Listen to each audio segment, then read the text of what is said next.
How the fuck's it going, everyone? Back today with another video. Hope yous are doing well. Today I'm back with another kind of vinyl update, album recommendations video, whichever you want to see it as. I've got 3 more records here. I was kind of holding out for one more that is arriving soon. I'm spitting all over the goddamn shop. Yeah, that will be arriving in the next week or so, I imagine. It is from Hell's Headbangers, so yeah, I can pretty much gauge when those records are going to arrive, but alas, it has not turned up yet. So just going to show you what I've got. Bit of a mixed bag, but this is all 2025 releases that I'm really excited to talk about, that I've acquired recently. So yeah, without further ado, what's going on in the background? First of all, I have shown this one several times in the past, but this is Obliteration with their 3rd full-length album entitled Black Death Horizon. This was put out in 2013 through Indie Recordings or Indie Records Recordings. So yeah, Obliteration, if you don't know them, they're a kind of black and death metal band based out of Norway, and they play a very kind of tricky, sort of intricate, technical style of said sort of sub-genre or subcategory, whatever you want to describe it as. Absolutely absurd kind of unhinged vocal performance here. I absolutely love what this guy has going on in his voice. He's got sort of a bit of a yell, he's got a bit of a growl going on as well that comes out at certain times, but then every now and then he'll just let his voice erupt with some sort of crazy like crack or something where he'll go completely howled and really high pitched, almost to the point of falsetto, and it sounds so badass. There's a bit of a Morbid Angel sort of feel at times on here, and if you like the band Obliteration that just brought out their debut Demonolatry last year, you'll probably dig this. It's in a similar sort of vein. Really, really cool, and they actually share members with Obliteration as well. So yeah, get that one in your ear holes. I highly recommend it. That is Black Death Horizon by the mighty Obliteration. Really hoping for a new full-length album from that band at some point, because man, we've been waiting a little while since Cenotaph Obscure. So yeah, as I say, 3 records to show you here, so buckle in, plenty to sink your fangs into. First up, a highly anticipated release for me this year. This is, of course, Wode out of Manchester, England, with their 4th full-length album entitled Uncrossing the Keys. So this was released through 20 Buck Spin this year, of course, as all of these records were.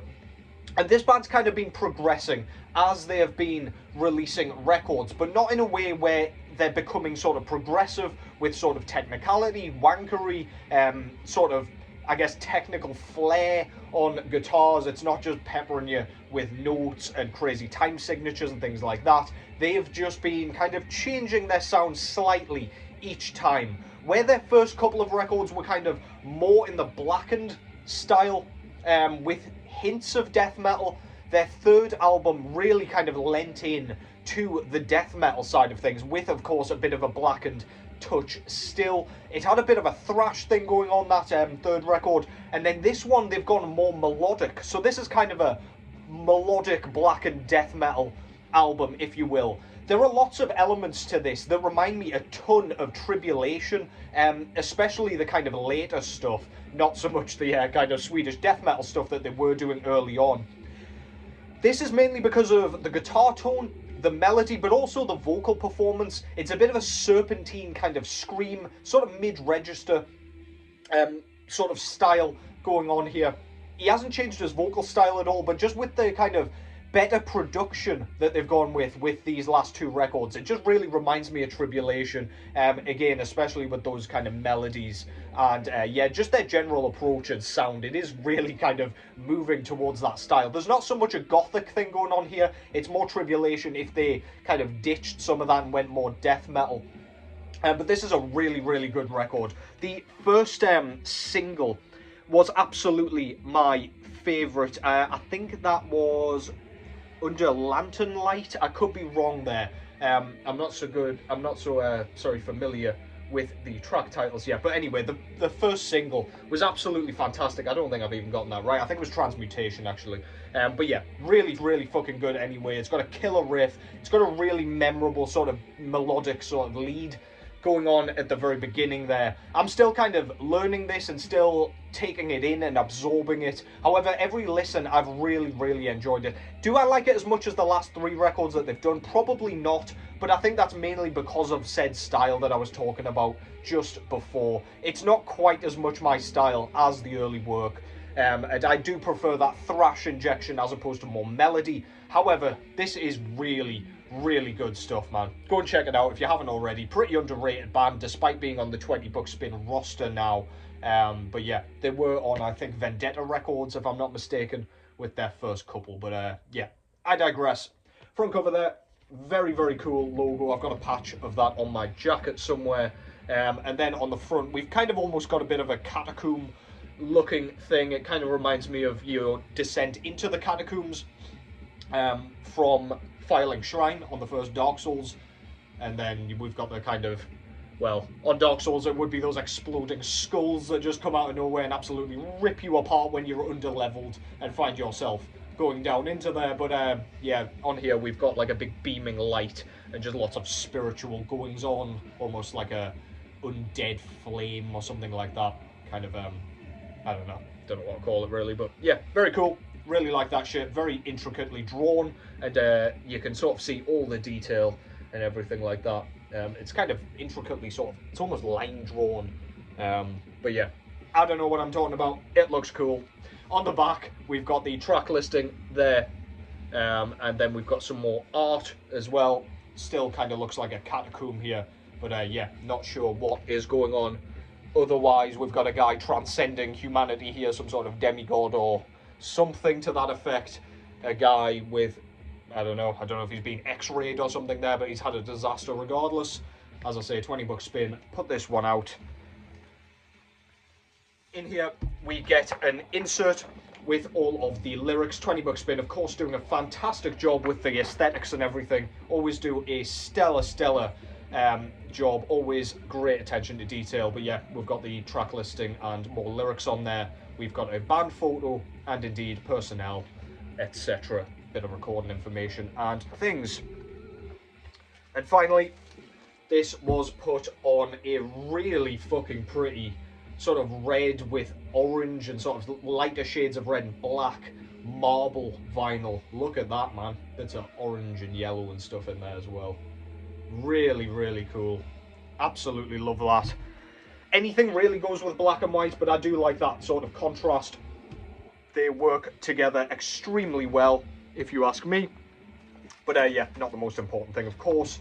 Just get the tunes, jam them all day long. Fantastic stuff. That is Wode with Uncrossing the Keys. My God, your boy can't spit his fucking words out today.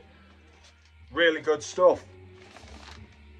Next up, this is one that I picked up in my local record shop the other week. I did totally forget about this when it was released, and then I saw it on the shelf there. I was like, oh, holy shit, I'd better pick that up, see what it's about, because I have liked everything this band has done up to this point. This is Malthusian out of Ireland with their sophomore, I believe, full-length album entitled The Summoning Bell. This was released again this year through Relapse Records. So Malthusian is a black and death metal band also. If you like bands like Cruciamentum, Vasivus, Incantation, any of those bands, Dead Congregation, then you are likely to dig this. They have just done a split with Suffering Hour, who have just released a new EP also. Go and check that out. So you can kind of see what realm they're in. It's that kind of really claggy, immersive, suffocating, claustrophobic, cavernous style of death metal that really will just absolutely absorb you and envelop you in darkness. The drumming here is really what keeps me coming back to this one, and I can't stress that enough. There's some really intricate kind of blast beat sections where they're kind of almost stop-starty, so a bit of blast, stop, bit of blast, and then back to kind of 4/4 and the kind of plodding, chugging sort of rhythm. It just keeps things interesting and keeps those kind of doomier passages from getting tedious at any given point. Of course, we've got those rumbling death growls that are, I mean, you can't really go wrong with them. We do have some higher screeches and kind of screams on this as well, which sounds just like some sort of, I don't know, like a tomb emanation, just lots of hideous, phantasmic screeches coming from the abyss, from the twilight. And it is really cool, it works beautifully, it just adds a bit more accentuation to that, again, monotony of the growls in general. There are some fantastic riffs on this thing, but the atmosphere really is what makes this just stand out to me. It is quite a long affair, so yeah, you kind of do need to allow yourself to be hypnotized by it to get the full working experience. But this is a really, really good effort. My first sort of exposure to this band was through the Suffering Hour split. But yeah, this is really good. I'm very, very pleased I picked this up. And yeah, if those bands that I just mentioned there are your style, or you just like the sound of it, then please do go and check this out. This is one of the best of the year for me. Front cover there shows their brilliant logo up top. Very recognisable and kind of both unreadable and readable all at the same time, if that makes any fucking sense. Down here we've got a guy with some kind of basket or something and a sickle. I don't really know what that's meant to signify. Perhaps somebody can explain. I'm not familiar with what the theme of this record is, but he's kind of trudging through what looks like some sort of parted water with a massive thundering storm in the background. It doesn't look like he should be walking towards that, however, he also looks a little bit lost and forlorn, so perhaps he's doing it on purpose, who knows. But yeah, really cool. On the back, we've got a band photo. They have found themselves at the bottom of a well, for some reason, somehow. Track listing up top there. Amongst the swarms of vermin, there is probably my favourite track on here. That does have that blast beat section that I was talking about earlier, but there are a few moments where that appears, and it's really, really cool. But yeah, as I say, Relapse Records put this out. On the inside, we get another brilliant piece of art. It's like some sort of, I don't know, the Grim Reaper hovering over what looks like a dying man. Very, very cool. Absolutely love that. We've got the kind of recording information, thanks list, and personnel on the other side there. On the inside, we get an insert with all of the lyrics and some more beautifully drawn art. We've got a guy with the summoning bell there. We've got a withering tree or a dead tree there. And then, I don't know, some ghoulish looking, not very well old man in the bottom corner. On the other side, we get more art with a coffin there and some sort of undead sort of tomb in the hills. Kind of looks like the undead kind of, can't remember what the fuck you call it off Lord of the Rings, you know what I'm talking about. But yeah, very cool. I'll stop my rambling. And the record itself is on this very nice opaque silver vinyl. Silver vinyl is looking a lot prettier nowadays. Usually, or kind of back in the early 2010s, you used to just get a big blotch of kind of colour in the middle there, but there is not too much of that going around anymore, so it just makes it all the easier on the eyes. But yeah, really good stuff. Malthusian, The Summoning Bell. Highly recommended. Relapse Records. Very, very accessible, as in easy to purchase if you do desire it. So yeah, go and show some support. And finally, I have got a record that my mate sent me. So I have purchased it, but I realised he was releasing some new music and he was pressing it on vinyl. This is Patterns in Time by the one-man sort of instrumental hip-hop artist Cub. So Jacob has been a good friend of mine ever since I was a kid. His mum used to childmind me, and yeah, we've been good mates ever since. We play football together and things like that. But we also share a huge passion for records and music. Jacob is way more in the kind of hip-hop realm, however, and this is his one-man project. I believe this is his fourth full-length album, however, he will probably correct me in the comments there. This was put out through Ill Records, by the way.